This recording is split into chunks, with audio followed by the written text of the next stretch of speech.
Hello, welcome to Life on Board Amy Joe, and hope everybody's keeping well. So what have we been up to since we last vlogged then, Chris? Well, I wasn't actually on this cruise again because I'm still working, but Steve went a bit further afield to see how we'd get on doing a longer cruise, and he went from The marina down into Chester Basin. Bit brave for a first attempt going through all those locks, but hey ho, he did have some very good help. Our lucky friend Ian came along and helped him through the locks, and with the others with you as well, was Ian? Yeah, Ian from Narrowboat you. Tales and Gary from Chugabug. All three of them helped me down, so I could just sit back and relax on the helm. I was being really lazy, but it was really good of them to come and give us a hand, and it proved that I could do a longer cruise. And I think Chris and I will be alright as a result of that to carry on cruising as normal now. In fact, we are back out of the... We have gone back to the marina and we're now back out again. Yeah. But for this vlog, we're a little bit behind on vlogs. So for this one, we're going to have a look at Chester Basin. And I'm going to talk a little bit about the D locks. Now, I don't know whether I mentioned it last time. The D locks are quite significant in the formation of the Shropshire Union Canal as we know it now. So I'm not going to spill the beans chatting and waffling on. I'll let the video do that for you. So if you're ready and you've got yourself a drink in hand, sit back and enjoy the vlog. Chester is located in the northwest of England, and the basin where we're currently moored is actually in Chester town.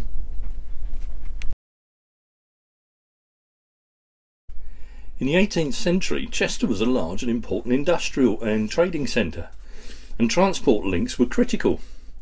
One of the most important was the port of Chester, which stretched along the River Dee for 12 miles. With increased competition from Liverpool and the event of canals elsewhere in England, demand rose for a canal link from the Dee at Chester to other English towns. Despite stiff opposition from rival canals such as the Trent and Mersey, the Chester Canal Act was passed in 1772.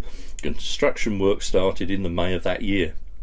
The first traffic was carried in 1775, but business was poor, since the canal only went as far as Nantwich and there were major engineering problems.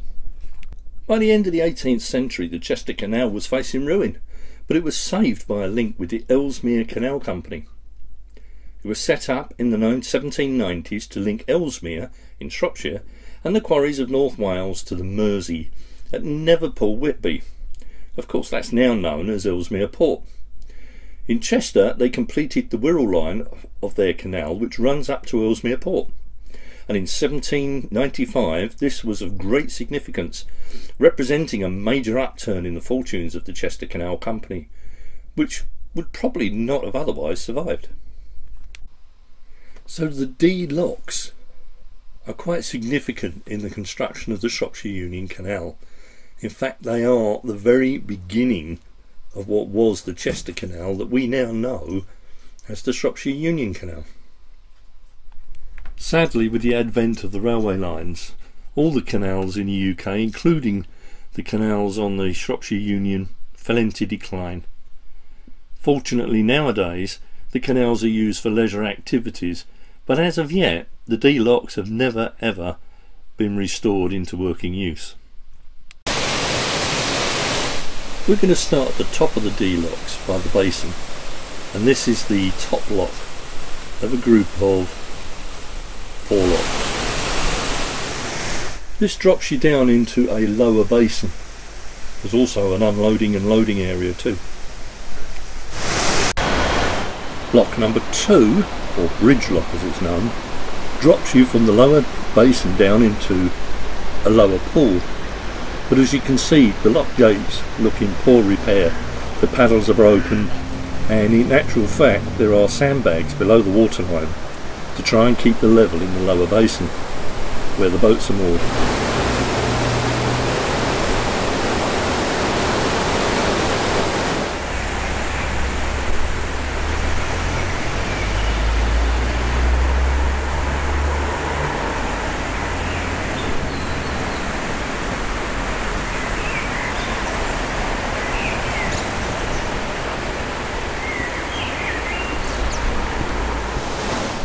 But as you can see in the distance, the lower basin is now silting up, and weeds and reeds are starting to grow in the pound.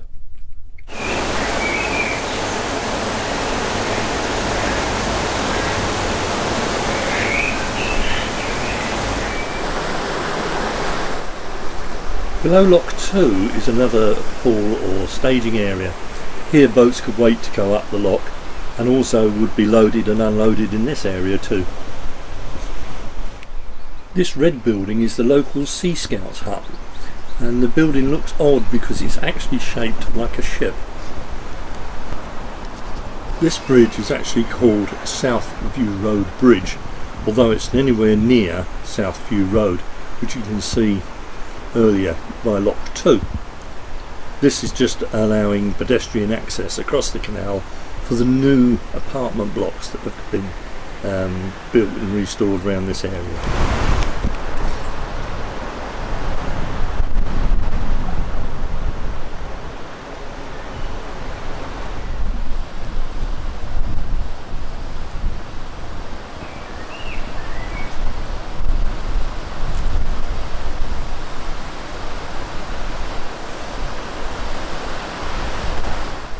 This is lock number 3, and this takes us down below the busy A548, which runs down towards Sealand from Chester.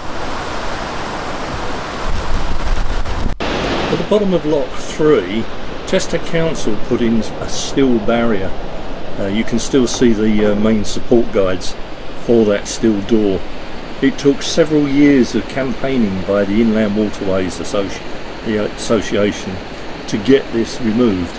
Chester Council insisted it was flood defence for when the river overflowed, but the IWA managed to convince the council that this alone is not enough to stop the flooding, and eventually the steel door was removed, which means now the locks can be restored in some future date. Finally we come to Lock 4, or River D lock. This is the lock that takes the boats down onto the River D. Sadly, this is the one lock that is beyond repair at the present time. The base of the lock was made out of timber, and this has all subsided. This will be where the bulk of the cost of restoring the D locks will have to go. At the moment, all there is are stop boards at the end of the lock, and that's just to preserve what timbers are left at the bottom of the lock, to keep a level there. We're back at the basin now, and you can see the lower basin to the right of shot and the main basin in the centre of shot. The new buildings to the left of shot are trendy apartments and student halls for the local university. Previously this site would have housed warehouses and boat building yards. The architects have tried to stay faithful to the old warehousing style, but I'll leave it up to you to decide whether they've succeeded or not. I know what my views are.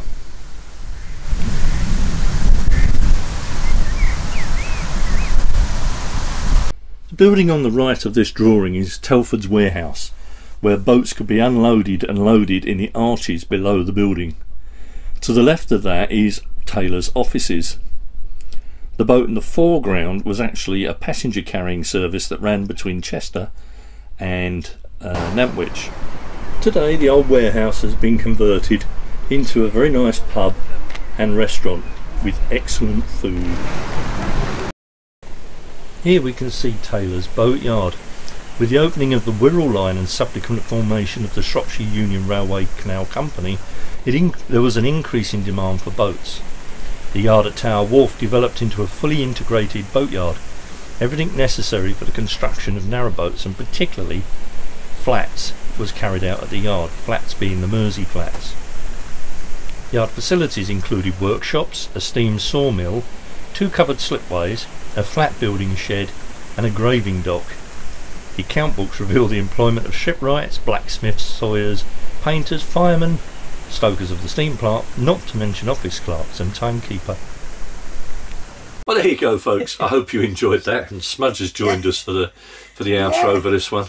So I think we've got a bit of news, haven't we, and a thank you to say. We have. We've got a really big thank you to Susan Marker for becoming one of our first Patreons. So thank you so much, Sue. Thank really you. Appreciated. We do, yes. So if anybody wants to sign up as a Patreon member, the links are all down below in the description. We're not doing it for profit, we're just doing it to, when Chris retires, we're going on the bread line. So it's just helping us to keep the equipment going so we can keep the vlogs going. But thanks again, Sue, we really do appreciate it, and congratulations on being our very first Patreon. So there you go. Anyway folks, that's it for this one. We're going to see sort out Smudge. He's come and joined us. So do hope you're keeping safe, folks. I hope you're keeping well. We're thoroughly enjoying getting out and about on the marina, out of the marina. We quite enjoy being out on the cut more so than being in the marina. We're not hemmed in, are we? No. We sat here tonight just looking out the side window at grass and trees. It was so nice. Thought, it's just the simple things that we really appreciate being on the boat, I think. Yeah, and come July, of course, we're going to be cruising constantly. Yay! And the good news is the breach at Lock 11, or Lock 10 rather, that's now been sorted. It's now open. They opened it today. Today's Friday the 27th. So it's business as usual. So we've got, what, 18 days, Chris, of work Yes! left? 18 days. Not that she's counting, of course. Not at all. No.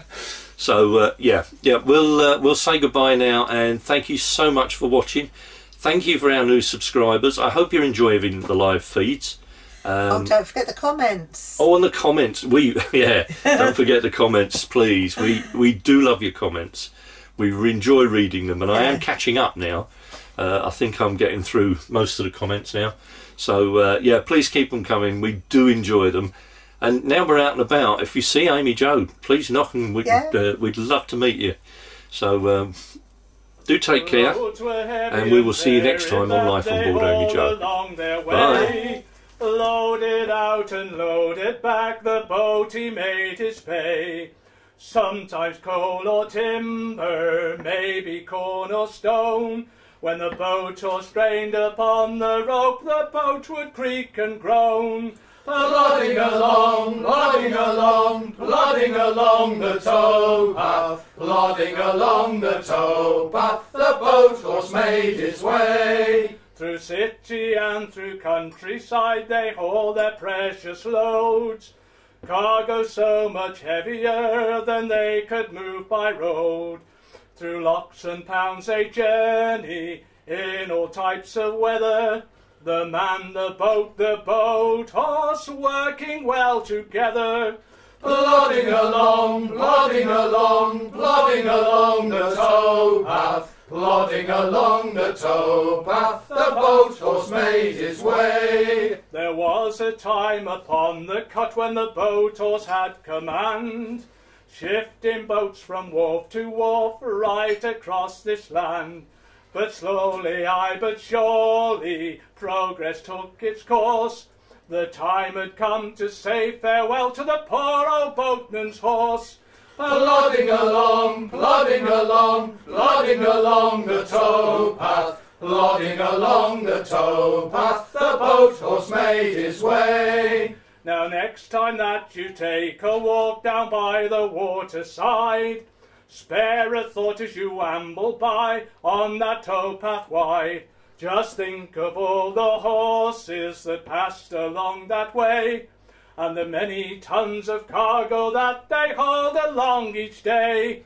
Plodding along, plodding along, plodding along the towpath, plodding along the towpath, the boat horse made his way. Plodding along, plodding along, plodding along the towpath, plodding along the towpath, the boat horse made his way.